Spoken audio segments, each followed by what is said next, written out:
শাপলা প্রতীক পেতে আইনগত কোনো বাধা নেই, তাই আগামী নির্বাচনে এই প্রতীকেই নির্বাচনে অংশ নেওয়ার আশাবাদ জানিয়েছেন দলটির উত্তরাঞ্চলের মুখ্য সংগঠক সার্জিস আলম।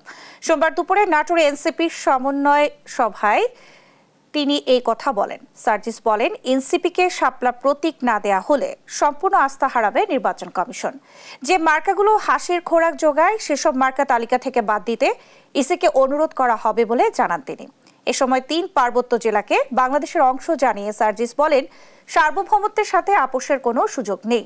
দেশি বিদেশি যারাই এ নিয়ে ষড়যন্ত্র করবে তাদের বিরুদ্ধে কঠোর ব্যবস্থা নিতে সরকারের প্রতি আহ্বান জানান তিনি।